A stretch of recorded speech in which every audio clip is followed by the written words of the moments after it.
नमस्कार बच्चों, मेरे YouTube चैनल पर आपका स्वागत है। आज हम कक्षा 6 की पाठ्य पुस्तक का 17वां पाठ सांस सांस में बांस पढ़ेंगे। बच्चों, पाठ का सारांश रूप पढ़ने से पहले मैं आपको लेखक के बारे में जानकारी देना चाहती हूँ। एलेक्स एम जॉर्ज का जन्म पश्चिमी ऑस्ट्रेलिया में 4 अप्रैल 1939 को हुआ था। 1963 में उन्होंने पश्चिमी ऑस्ट्रेलिया विश्वविद्यालय से कला स्नातक की उपाधि प्राप्त की और अगले वर्ष एक वनस्पति विज्ञान प्रमुख जोड़ा। जॉर्ज को इतिहास में भी रुचि है, विशेष रूप से पश्चिमी ऑस्ट्रेलिया में प्रकृतिवादियों की ऐतिहासिक जीवनी। उन्होंने इतिहास के क्षेत्र में कई लेख प्रकाशित किए हैं। 1981 से 1993 तक जॉर्ज कैनबरा में रहते थे और फ्लोरा ऑफ ऑस्ट्रेलिया श्रृंखला के लिए कार्यकारी संपादक के रूप में काम करते थे। 11 जून 2012 को जॉर्ज को संरक्षण और पर्यावरण के लिए एक वनस्पति विज्ञानी, इतिहासकार, लेखक के रूप में सेवा के लिए ऑस्ट्रेलिया के आदेश का सदस्य नामित किया गया। बच्चों, ये तो था लेखक का परिचय। अब हम इस पाठ का सारांश रूप पढ़ेंगे। यह पाठ एलेक्स एम जॉर्ज द्वारा लिखित निबंध है जो बांस के बारे में है। बांस भारत के उत्तर पूर्वी क्षेत्र के 7 राज्यों में बहुत अधिक मात्रा में पाया जाता है। यहाँ के कई समुदायों का भरण पोषण बांस से होता है। नागालैंड में रहने वाले लोगों ने तो बांस से चीज़ें बनानी सीखी, तभी से वहाँ बांस का प्रयोग हो रहा है। बांस से केवल टोकरियाँ ही नहीं बनती, बल्कि बांस की खपच्चियों से ढेरों चीज़ें बनाई जा सकती हैं, जैसे तरह तरह की चटाइयाँ, टोपियाँ, टोकरियाँ, बर्तन, फर्नीचर, सजावटी सामान, जाल, मकान, पुल और खिलौने आदि बनाए जाते हैं। असम में इससे जाल और जकाई बनाते हैं, जिससे मछली पकड़ते हैं। बांस की खपच्चियों को ऐसे बांधते हैं कि एक शंकु बन जाए। इसका ऊपर का हिस्सा अंडाकार होता है।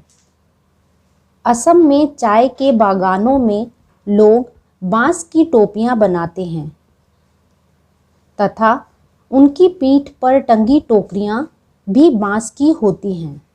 जुलाई से अक्टूबर तक बहुत अधिक बारिश होने के कारण वहाँ के लोगों के पास कोई काम नहीं होता है, इसलिए वे उस समय बांस इकट्ठा करते हैं। 1 से 3 साल की उम्र वाले बांस सामान बनाने के काम लाए जाते हैं। बूढ़े बांस सख्त होने के कारण जल्दी टूट जाते हैं। पहले बांस की शाखाएं और पत्तियां अलग कर दी जाती हैं। फिर अक्सर ऐसे बांस चुने जाते हैं जिनमें गांठें दूर दूर होती हैं। दाव यानी चौड़े फाल वाले चाकू से बांस छीलकर खपच्चियां तैयार कर ली जाती हैं। खपच्चियों की लंबाई उतनी ही रखी जाती है जितनी की वस्तु बनाने में लगती है। खपच्चियों की कारीगरी सीखने में काफ़ी समय लग जाता है। खपच्चियों की लंबाई चौड़ाई काटने के बाद उन्हें चिकना किया जाता है। खपच्चियों को चिकना करने के लिए दाव का प्रयोग किया जाता है। घिसाई द्वारा खपच्चियाँ चिकनी की जाती हैं। इसके बाद उनकी रंगाई की जाती है। रंगाई के लिए गुड़हल तथा इमली की पत्तियों का प्रयोग किया जाता है।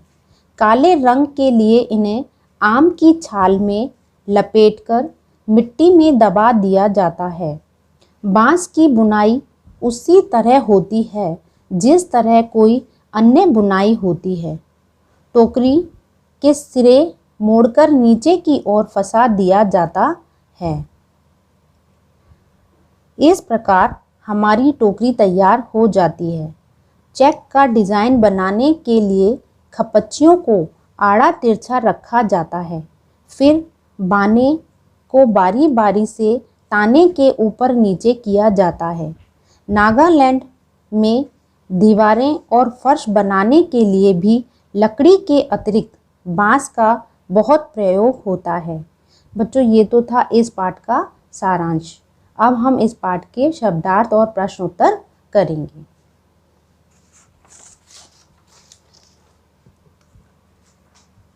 करतब, करामात, चलन, रिवाज, तरकीब, तरीका, शंकु, खूंटी, गठान, गांठ, हुनर, कलाकारी, दौरान, बीच, कलात्मक, सुंदर, मरघट, शमशान भूमि, घनघोर, बहुत अधिक, शाखाएं, टहनियाँ, धारदार, धार वाला, उस्तादी, होशियारी, प्रक्रिया, किसी कार्य को करने का ढंग।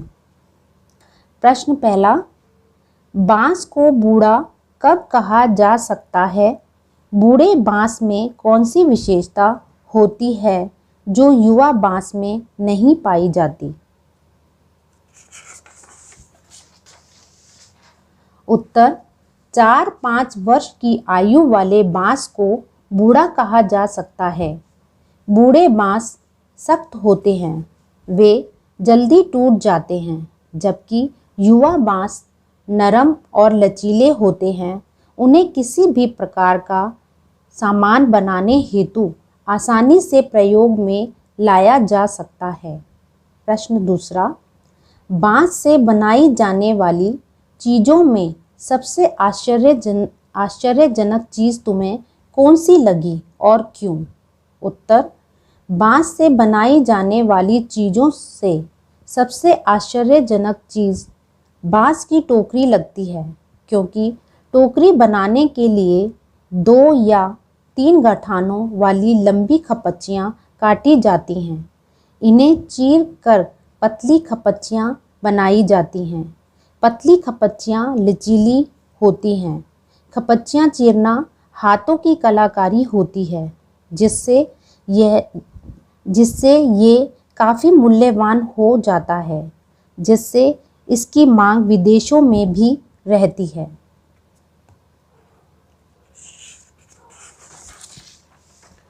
प्रश्न तीसरा, बांस की बुनाई मानव के इतिहास में कब आरंभ हुई होगी?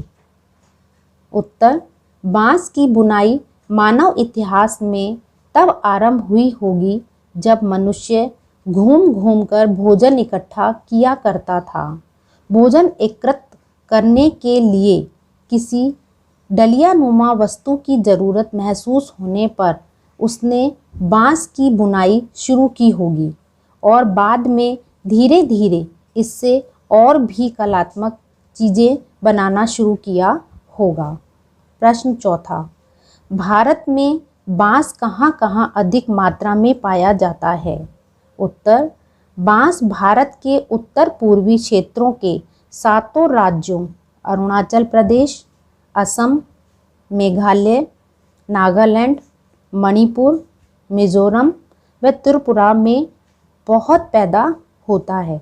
वहाँ के लोग बांस का भरपूर उपयोग करते हैं। यह वहाँ के लोगों के भरण पोषण का बहुत बड़ा साधन है।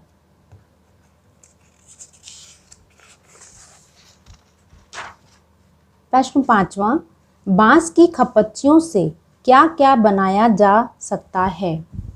उत्तर, बांस की खपच्चियों से अनेक चीज़ें बनाई जा सकती हैं, जैसे चटाइयाँ, टोपियाँ, टोकरियाँ, बर्तन, बैलगाड़ियाँ, फर्नीचर, सजावटी सामान, मकान, जाल, पुल आदि।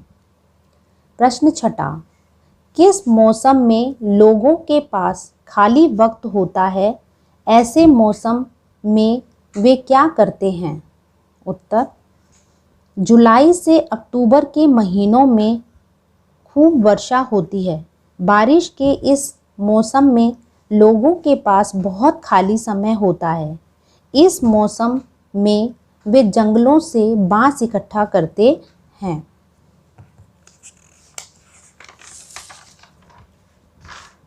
प्रश्न सातवां, खपच्चियाँ बनाने के लिए किस प्रकार के बांसों की ज़रूरत होती है? उत्तर, खपच्चियाँ बनाने के लिए ऐसे बांसों की ज़रूरत होती है जो सख्त ना हों। सख्त बांस टूट जाते हैं। 1 से 3 वर्ष की आयु वाले बांस लचीले होते हैं। ऐसे बांस खपच्चियाँ बनाने के लिए बहुत उपयोगी होते हैं। बच्चों, ये तो थे इस पाठ के शब्दार्थ और प्रश्न उत्तर। अगर इस वीडियो में आपको कोई भी समस्या हो तो मुझे कमेंट बॉक्स में ज़रूर लिखें और मेरी वीडियो पसंद आई हो तो उसे लाइक व सब्सक्राइब ज़रूर करें।